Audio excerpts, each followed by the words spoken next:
Eh, Les pido disculpas que la última vez me olvidé de subirlo rápido, pero bueno, Dios los bendiga a todos, un gusto saludarlos. De a poco todos se van integrando a la clase. Parece mentira, pero ya estamos transitando la mitad de este tiempo, vamos por la clase 4. Y ustedes habrán visto que eh, tocaba en esta unidad hablar acerca de la familia desde un punto de vista básicamente sociológico, que es nuestra materia. Y ustedes habrán ido repasando y viendo a lo largo del video que sin lugar a dudas la familia es uno de los pilares de la socialización, o sea, de la formación de las personas, pero también según desde qué perspectiva de ciencia social, desde qué ciencia social se acerque a la familia, ustedes van a ver que puede ser vista como una institución, como fuente de derechos, como unidad social, como eje educacional, como agente socializador, que es donde nosotros hicimos nuestro hincapié. Y solo a modo de repaso, 2 minutos, habrán visto los distintos tipos de familia, que esto se va modificando permanentemente, ¿no? La familia nuclear o la biparental tradicional, la monoparental, las familias adoptivas, familias múltiples, familias ensambladas, homoparentales, familia extendida, que esto es muy común en nuestros países. Y obviamente al final ustedes habrán notado que pusimos algo vinculado a la familia hipermoderna, ¿no? Que es la familia que está atravesada como institución por diversas problemáticas que tienen que ver con conceptos de género, de matrimonio, disminución incluso en la cantidad de miembros. De hecho, hay, para que ustedes sepan, hace poco tiempo, muy recientemente la CEPAL sacó un estudio que habla de que en América Latina está empezando a pasar lo que ya es frecuente en Europa respecto a que las parejas jóvenes no quieren hijos, quieren dar énfasis a la relación entre ellos y a sus carreras o trabajos, motivo por el cual está empezando a decaer la curva de natalidad de nuestros países. Y esto ahora nosotros no lo percibimos, pero de acá a un par de décadas va a ser un tema que puede llegar a ser preocupante. Y ustedes como líderes y pastores cristianos, todos nosotros deberíamos entender los cambios que está sufriendo la familia en este tiempo y los ataques que está sufriendo la familia como institución en este tiempo.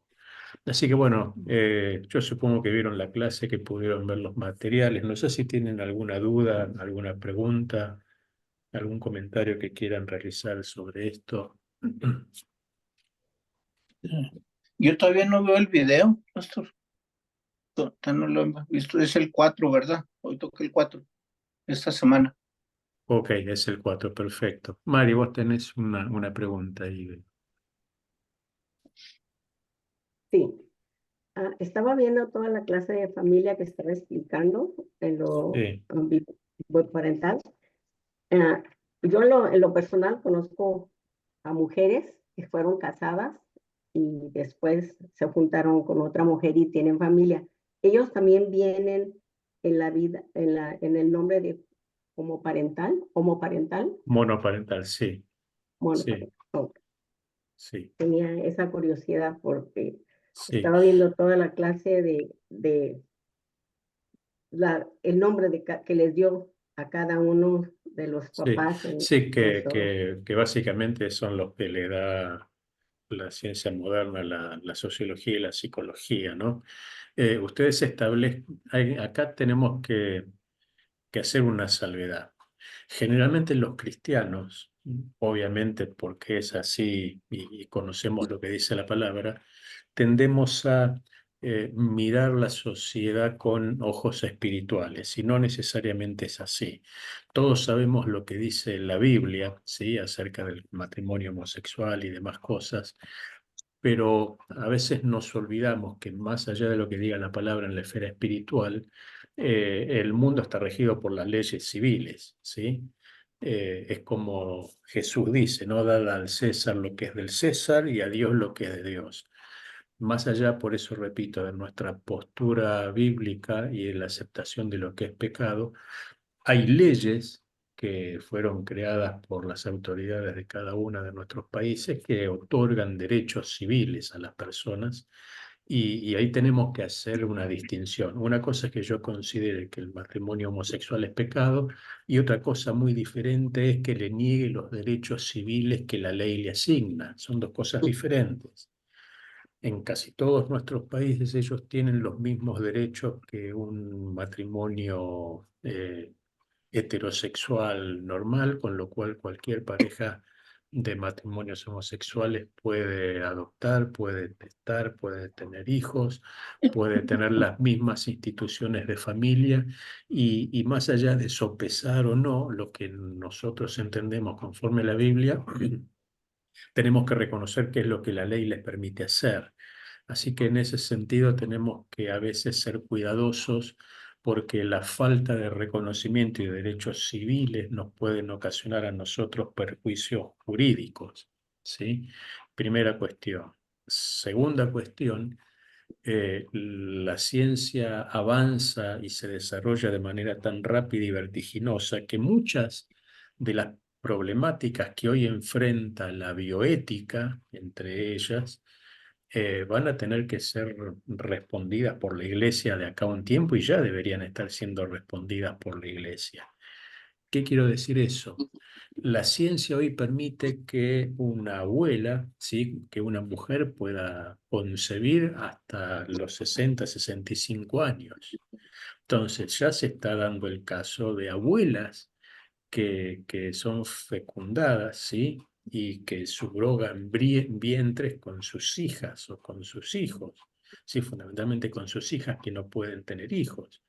Y es la abuela la que está engendrando a su propio nieto, ¿sí? Que obviamente es hijo de su hija, que no puede hacerlo. Entonces, este tipo de cosas que suenan raros, pero que la ciencia hoy está permitiendo, son cuestiones que de acá a un par de años vamos a tener que empezar a resolver nosotros. Y esto es bueno que lo tengan en cuenta. Pastor Richard, José, si ahora me levantaron toda la mano, dije alguna Ah, profe. herejía, dime. No, no, es una pregunta. Sí. Imaginémonos, basado en lo que usted está diciendo, por lo de las leyes, Ujú. que a nuestra iglesia Sí, llega una pareja del mismo sexo sí. por derecho legal Ujú, que nosotros tengamos que casarlos. ujú. Sí. Ahí, por lo menos mi postura, ya yo la tengo, ¿no? Pero que como usted, como profesor, ¿qué aconseja, qué recomienda? A ver, en Argentina es distinto que en Estados Unidos. En Argentina ningún ministro religioso puede casar a nadie. Solo pueden bendecir la ceremonia espiritual. El único que casa es el juez de paso, la autoridad civil del Estado, que es la única habilitada para efectuar matrimonio. Sin embargo, en Estados Unidos cualquier ministro o persona con licencia puede casar. Allí es importante que ustedes vean desde el punto de vista jurídico, ¿sí? Anticipar ese tipo de situaciones. Por ejemplo, acá en Argentina yo soy bautista, ¿sí? La Convención Bautista Argentina ya hace un tiempo, un par de años, en sus estatutos, ¿sí? Y en sus declaraciones de fe y práctica, incorporó artículos que tienen que ver con temas de familia y de matrimonio, donde aclara específicamente qué entendemos los cristianos con un montón de conceptos bíblicos y de textos bíblicos, que el matrimonio es entre un hombre y una mujer y lo que entendemos por familia. Esto obviamente no va a evitar un juicio por discriminación si yo me niego a casar una pareja. Ahí hay que hacer dos salvedades, pero sí va a ayudarme, porque ningún juez, ustedes piensen incluso en un juez americano, no va a tomarse el trabajo de leer la Biblia. Yo le puedo decir, no, pero yo obro de acuerdo a mis creencias y esto es lo que yo creo y usted le entrega una Biblia. O sea, ningún juez va a perder el tiempo en eso. Entonces, eso pasa en cualquier lugar del mundo. ¿Qué hicimos en los estatutos y en las declaraciones de fe, que son libros chicos? Lo pusimos y un ministro puede invocar y decir que de acuerdo a su cosmovisión cristiana y a su declaración de fe y práctica que está en sus estatutos y en sus resúmenes de creencias, ese tipo de práctica no está autorizada y la consideramos que no la podemos realizar. Aparte, se invita a que cuando los miembros se bauticen o se incorporen a una iglesia, puedan suscribir o firmar las mismas como para evitar situaciones. ¿Eso impide que alguien pueda reclamar el día de mañana porque yo me negué a casarlo? No, pero ahí viene la otra parte. Nosotros tenemos que ser muy cuidadosos con el uso de las palabras, porque el tema de la discriminación en Estados Unidos y en Argentina, en México, en la mayoría de nuestros países, no es tanto lo que yo digo, que sí es importante, sino cómo la persona lo percibe, ¿sí? Entonces, una cosa es que yo le diga que el matrimonio homosexual es pecado, y que yo diga que se van al infierno y que es pecaminoso. Y otra cosa muy diferente es que yo diga lo mismo, pero con base bíblica concreta y que diga, Dios dice en su palabra, en el libro tal, versículo tal, tal cosa y cite. O que diga el apóstol San Pablo en reiteradas oportunidades, sea ejemplo, y leo Corintios o leo Tesalonicenses o leo el libro que sea, dice tal cosa, porque si le quieren hacer un juicio, le van a tener que hacer un juicio a San Pablo o a Dios, pero no a mí. Yo estoy repitiendo lo que otro dijo. ¿Se entiende? Entonces, no es menor el uso de las palabras y menos desde un púlpito. Pastor Richard y después Mari. No, no, no, ya, Ah, ya, listo. profe, ya. Ah, ok, Mari, entonces, sí. Bueno, el tema que comentó acerca de las abuelas, hay una señora que a mí me preguntó que si era pecado. Su nuera no puede tener niños y ella le estaban pidiendo, su hijo le estaba pidiendo que si podía, se podía Ujú. ayudarles con usar el vientre de ella. Eh, yo no le dije que no sabía que iba a averiguar, y bueno, da la casualidad que ahorita en esta clase se viene el tema, porque ella me Ujú. estaba preguntando que si era pecado, porque no encontró ningún texto de la Biblia en donde hablara acerca de eso. No, es que la Biblia no habla, a ver, la Biblia no habla de muchas cosas, ¿sí? Eh, el tema es que nosotros tenemos que interpretar los principios espirituales que están en la palabra. Y ahí tiene que ver no tanto porque la Biblia lo prohíba, sino por si es éticamente lo correcto, ¿no? Entonces, la verdad que yo no tengo una respuesta, porque nunca llegué a esa situación, y tenemos que pensarlo, ¿no? Y yo soy el primero. A priori a mí la idea no me gusta, pero es una cuestión epidérmica, digamos, ¿sí? Si vos me decís por qué no, yo no te puedo decir por qué no, pero tampoco te puedo decir por qué sí. Sí a ver, a priori no, aunque, por ejemplo, alguien puede decir, bueno, pero un donante de órganos entonces es lo mismo, porque está quitándole órganos a un ser querido fallecido para dárselo a un tercero, en este caso es alguien de la familia y está extendiendo la posibilidad de la vida. Bueno, acá también, pero no, desde el punto de vista ético, a mí me hace mucho ruido. Y si tengo ruido desde lo ético es porque espiritualmente me hace ruido, pero no tengo una respuesta que pueda fundamentar. Pastor José, sí, ahí ve. Gracias. Saludos. Dios les bendiga a todos. Más bien, lo que quería aportar era que recientemente estuvimos trabajando un asunto relacionado a una pareja del mismo sexo que solicitó a un pastor la bendición para un hijo. Lo que hay acá Ujú. En Puerto Rico, en Estados Unidos llamamos la presentación de niños. No sé Sí, sí, el sí, término que sí. ustedes utilicen allá. Sí, sí, sí, la misma. Entonces, y realmente era más bien para eso. Y el pastor no estaba, bueno, con esa preocupación y realmente nos puso a todos a pensar Y yo escuchando la clase, realmente, ¿verdad? Usted fue eh, muy responsable, ¿verdad? Con sus palabras durante la clase acerca de que tenemos que atender esta población, ¿no? Son personas, almas de salvación. Así que escuchando la clase y luego de haber tenido ese evento recientemente, que me puse a reflexionar. No obstante, cuando abordamos el asunto, no acordamos que no tenemos una explicación inmediata, porque teníamos que, ¿verdad? Un consenso, ¿verdad?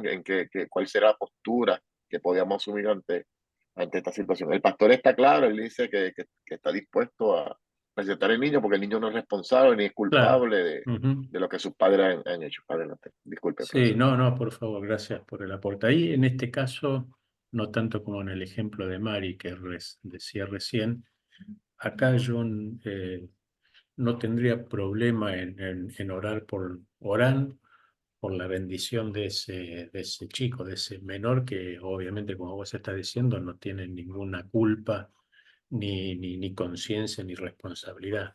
Sí, en mi oración yo simplemente oraría por la bendición del menor y para que Dios les dé sabiduría y ilumine a las personas que lo van a criar, pero no bendeciría al matrimonio en sí, ¿no? A la pareja en sí.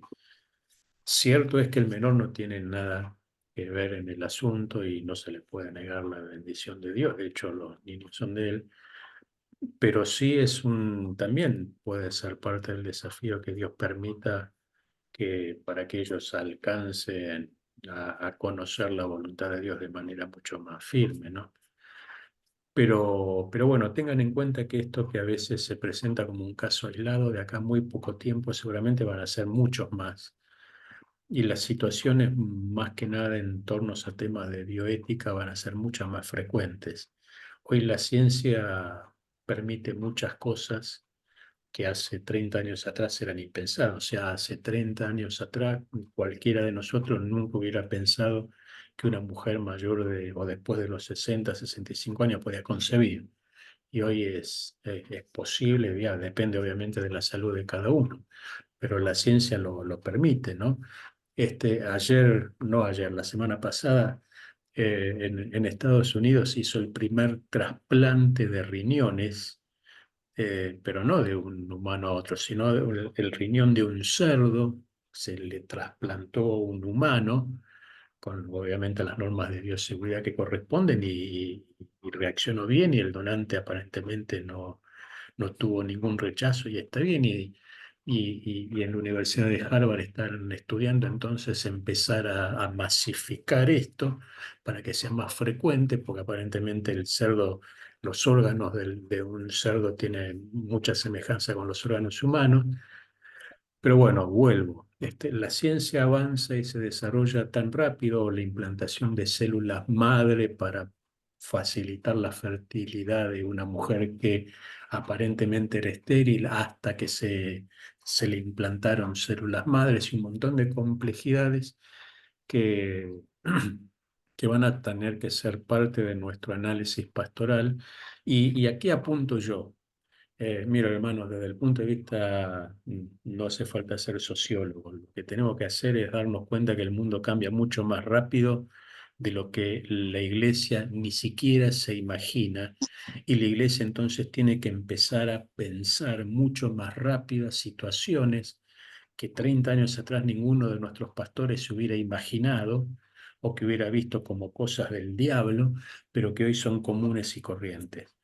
Y nosotros tenemos, como le decía Mari, la Biblia no tiene todas las respuestas, porque obviamente sí, ya tiene sus años de escrita, pero sí tiene todos los principios, y si bien no hay un texto que hable de la fecundación in vitro, pero sí hay principios espirituales que Dios guardó en su palabra y que son eternos. Entonces, lo que tenemos que hacer es aplicar esos principios a la realidad cotidiana, pero eso no es automático, eso requiere reflexión, requiere oración, requiere búsqueda de Dios y requiere estar seguros de que también Dios ama y se interesa por cada persona independientemente de su situación de pecado, empezando por nosotros mismos. Entonces, esta dinámica y este proceso de reflexión, de práctica, de acción, de oración, ya no es sobre qué predico el domingo, porque acá estamos, van a llegar a nuestras oficinas vidas y según lo que nosotros le digamos, se le va a presentar la posibilidad de que el Espíritu Santo alumbre sus vidas o le vamos a cerrar la puerta de la salvación para siempre según lo que le digamos. Entonces, no es mecánico, ¿sí? Eh, y esto va a pasar y más en países desarrollados o que van a la vanguardia de este tema como Estados Unidos o como el hemisferio norte, ¿no? Y lo segundo que es importante tener en cuenta es que esto es una serie de reflexión para nuestros países también, para la iglesia particularmente. Yo me crié en una iglesia que cuando le dije a mi pastor que quería ser abogado, porque esa fue mi primera profesión, me miró raro y un poco más me dijo que iba a ser un hijo de Satanás. Porque bueno, ustedes ya saben la fama que tenemos los abogados, ¿no? Bien ganada, por cierto. Pero a lo que yo voy es que ese fue el criterio de la iglesia: no te metas en política, no hagas derecho, no estudies esto. Yo tenía un hermano que quería hacer medicina y el pastor dijo, no, pero vas a estar todo el día haciendo guardia, esto y lo otro, y no te va a quedar tiempo para la iglesia. Y la iglesia es como que entró en la templolatría, se encerró, y hoy por hoy no tenemos empresarios cristianos en la cantidad suficiente, ¿no? No tenemos políticos cristianos, no tenemos jueces cristianos. Es patético ver que no tenemos profesores en las universidades que sean cristianos. Entonces hoy los adolescentes parten del ateísmo y del gnosticismo más absurdo, y la iglesia cerró terreno que Satanás fue ocupando. Entonces, ahora hay que volver para atrás y tenemos que decirle a nuestros jóvenes que se tienen que, si Dios los llamó, se involucren en política, en la justicia, en la economía y en la educación y en cualquier área social, porque la sociedad necesita principios cristianos y hombres y mujeres de fe que estén en áreas de influencia, como estuvo Daniel, como estuvo José, como estuvo Moisés, como estuvieron muchos. Y en este tiempo tenemos que hacerlo de manera enfática. Y mientras eso pasa, tenemos que darle respuesta a la gente. Y para darle respuesta vamos a tener que pensar bastante y orar mucho más. No sé si hay algún otro comentario que tenga que ver con esto, pero ustedes se dan cuenta que no son temas simples, ¿no? Ah, bueno, yo sí tenía una pregunta o Sí, comentario. sí. Que tendríamos, o sea, como usted dice, la ciencia está avanzando y nos estamos enfrentando a nuevas cosas que no veíamos antes en la iglesia. Pues yo pienso que lo que usted acabó de decir, de tener más oración para que Dios nos dé palabra, como usted acaba de decir. Yo tengo muchos amigos gay y conozco a varias personas y Dios me ha dado la gracia de que como dos o tres, uno ya hasta se había operado, aceptó al Señor, porque lo primero que me dijo, que yo nunca cambié con él cuando yo me convertí en cristiana, que más bien les enseñé el amor de Dios y él se volvió a ser hombre, a pesar de que ya estaba operado, y me hizo ese comentario. Él se fue de aquí, se fue de regreso a su pueblo, que cuando él se quiso hacer la cirugía nadie le ayudó, tuvo que trabajar, tuvo que pasar la vergüenza de tenerse que poner hasta tape para poder ir a hacer un trabajo de hombre, para poder obtener la operación. Y pienso, Dios, que sí, que tendremos que tener más oración y más ser espirituales, pero pedirle al Señor dirección para poder hacer llegar a todas esas personas el amor de Dios que tiene por ellos, así como nos ama a nosotros. Es un Es comentario. así. No, no, es así. Pastor Richard, levantaste la mano, no sé si me quedó o... No, no, profesor, fue Ok. cuando le hice la Ah, pregunta. entonces voy a bajar la mano. Sí. Si ustedes, de paso el chivo, si ustedes ponen en Google Evangélico Digital, que es el periódico online cristiano, ponen Evangélico Digital más Pablo Marsilli, ahí ustedes van a ir a mi blog y les va a aparecer un montón de artículos que tienen que ver con temas de actualidad desde una perspectiva cristiana y sociológica, así que ahí pueden bucear. Y entre varios de esos artículos, pasó el chivo, yo estuve pensando que dos preguntas. Vieron que están los exiliados evangélicos, todo lo que estamos hablando, este tipo de coyunturas.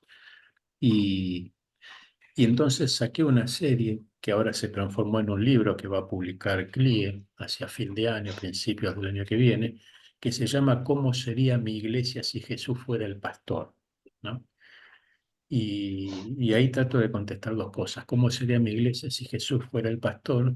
¿Y qué haría Jesús si fuera el pastor de mi iglesia? Y yo les aseguro que uno cuando empieza a ver el ministerio de Jesús a la sombra del texto y del contexto cultural de su época, se llevaría muchas sorpresas respecto de lo que es la práctica pastoral cotidiana a la cual nosotros estamos acostumbrados. Pero esa es una pregunta que nos puede ayudar, ¿no? ¿Qué haría Jesús si él estuviera al frente de mi iglesia y cómo manejaría él y cómo él resolvería estos temas, ¿no? Que esto era lo que hizo Jesús. Ustedes piensen lo que significaba el escándalo de hablar con las mujeres, incluso samaritanas, de acercarse a los leprosos, de sanar un sábado, de acercarse a los recaudadores de impuestos, todas personas estigmatizadas socialmente, menospreciadas socialmente. Jesús, en definitiva, obviamente nosotros sabemos qué pasó, pero cuando ustedes leen, hagan de cuenta que leen el Nuevo Testamento sin ninguna perspectiva cristiana, lo leen como cualquier hijo de vecino, van a llegar a la conclusión de que Jesús termina en la cruz porque se opuso al poder político y religioso de su época.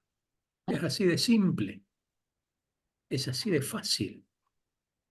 Entonces, cuando ustedes empiezan a tener en cuenta los principios ministeriales de Jesús, que son los que replican los apóstoles después y los discípulos, se van a dar cuenta, a ver, yo no me imagino a Jesús mucho tiempo en una oficina pastoral.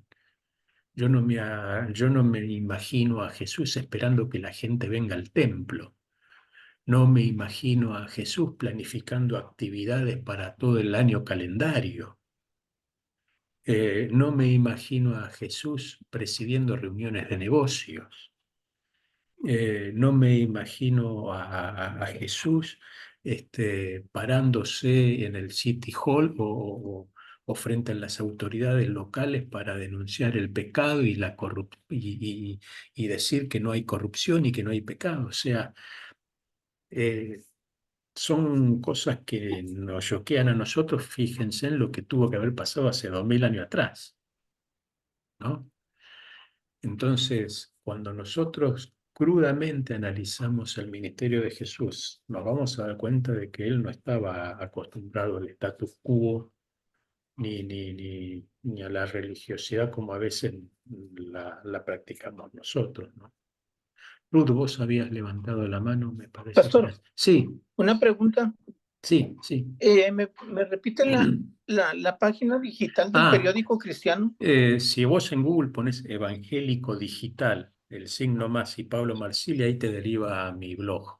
Ahí están todos los artículos. Evangélico digital. Digital, sí. Y pones el signo más, Pablo Marsili, y ahí te deriva todas las notas.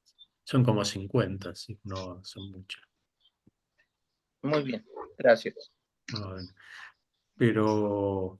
pero a ver, el puntapié de la familia nos tiene que hacer pensar de manera seria que hay situaciones. Hace poco, como decía Mari, una pareja, un hombre y una mujer, presentó a su bebé hace poco en una iglesia acá en Buenos Aires, pero la particularidad era que uno de los padres había tenido una operación de cambio de sexo, ¿no? Pero después se convirtió al Señor. Lo que no hizo fue volverse a operar para volver todo a foja cero, digamos, todo al inicio, ¿no? Pero, a ver, son situaciones complejas que vamos a tener que empezar a ver qué hacemos, ¿no? Ruth, ahí sí, volviste. Sí, buenas tardes. Sí. Tenía, no sé si es una observación o es, Dime. no, yo creo que más que una observación. Algo ¿Qué? que habíamos estado hablando que usted dijo también de que necesitamos más personas cristianas que hagan trabajos. Ujú. Eh, yo creo que yo desde que yo estoy en la iglesia, desde que yo empecé a crecer en la iglesia, eh, no había visto psicólogos en la iglesia hasta hace como Sí, tal vez unos 10 años. Y algo que me llamó la atención que una amiga me dijo, necesitamos hace falta consejería para la familia. Yo en la iglesia que yo he estado por mucho tiempo, la verdad que no hemos tenido esas consejerías y tanto que nos hace falta, especialmente creo, bueno, yo a todos, pero especialmente a los jóvenes están falta sí. de esa consejería, de esa palabra de que la persona los pueda guiar por el buen camino. A ver, necesitamos psicólogos cristianos, psiquiatras cristianos, abogados cristianos, empresarios cristianos, filósofos cristianos, eh, porque sí o sí los jóvenes necesitan respuestas, las personas necesitan respuestas y vean algo que yo ya dije, pero que reitero porque es una realidad. Pese a que Jesús iba en, o sea, no respetaba el estatus religioso de su época, la gente lo seguía a Jesús. La gente no iba detrás de Caifás, ni de Anás, ni de Gamaliel, ni de Nicodemo. La gente iba detrás de Jesús. Está bien, ustedes dirán por los peces y los panes, por los milagros. Sí, efectivamente. Pero cada vez que Él les daba peces y panes o hacía un milagro, Él les decía, el reino de los cielos se ha acercado. Y antes que eso, a los que creían en Él les decían, ve y no peques más. O sea, puso estándares de santidad, puso estándares de consagración. Y eso también lo tenemos que recuperar en los púlpitos. Si yo les pregunto a ustedes qué es un cassette, seguramente ustedes saben que es un cassette o un video cassette, ¿sí? Ustedes se acuerdan. Ahora, díganle a alguno de sus nietos o de sus hijos adolescentes qué es un cassette, un video reproductor, no tienen ni idea de qué es eso. ¿Saben por qué? Porque como ya no existe más, ya ni siquiera existe esa palabra en nuestro vocabulario. Cuando una palabra sale de nuestro vocabulario significa que está en desuso. Bueno, ustedes analicen las palabras que nosotros solemos decir y escuchar en los sermones. Hay palabras que no las pronuncian casi ningún predicador. Ejemplo, infierno, la palabra obediencia, la palabra sacrificio, la palabra entrega absoluta, santidad, son palabras que casi no se mencionan y cuando ustedes escuchan a los grandes predicadores, por lo menos, van a ver que son mensajes más cercanos a la autoayuda y al coaching que al arrepentimiento, el pecado, la regeneración y, y el infierno. Sin embargo, cuando predicaba Moody, la gente, antes de que haga el llamado, estaba en el altar llorando arrepentida de sus pecados, o cualquiera de los predicadores que cada uno de ustedes conocen, ¿no? Spurgeon, Moody, Lutero, Calvino, el que quiera. Eh, También muchas de las situaciones que hoy tenemos nosotros en danza tiene que ver con que la Biblia ha sido desplazada de los púlpitos, los mensajes son más light y la estructura es mucho más amigable con la gente y yo no veo muchos pastores denunciando el pecado y la corrupción en sus comunidades, sí siendo tolerantes con sus autoridades, ¿no? Entonces, es todo un combo, ¿no? Es como la promoción de McDonald's, ¿no? Son 2 por 1 a veces. Pero bueno, no sé si hay algún otro comentario para ir cerrando. Si no, bueno, terminen de ver el video de la clase, lean las lecturas y vayan trabajando en su trabajo final y piensen en todo esto, ¿no? eh, Cómo poder extrapolar principios bíblicos para resolver situaciones del día a día. Perfecto, muy bien. Bueno, ¿algún comentario? ¿No? ¿No? Solamente Sí, una de dime. vuelta rectificando. porque he estado leyendo lo que nos ha puesto Ujú. en esto, Sí, pero no he empezado y la semana pasada nos dijo que empezáramos porque no es cierto, no vamos a poder terminar. Es ujú. el concepto de lo que uno entiende en cada capítulo de lo que uno lee, Sí, o es un y comentario tu, acerca. no, y tu opinión, si estás de acuerdo, si estás en desacuerdo, Oh, y ok, para qué pensás que eso te puede servir, ¿no? Esa es ok, básicamente. ¿Sí? ok. Ok, más bien entendido y ahora. Muchísimas Ok. gracias. Bueno, nos vemos la semana que viene en todo caso. Bueno, Dios los bendiga y acá estamos. Cualquier Bendiciones. consulta me avisa. Bendiciones. Buenas Bendiciones. noches. Bendiciones, Dios les gracias. bendiga. Buenas Bendiciones. buenas noches. Bendiciones. Bendiciones.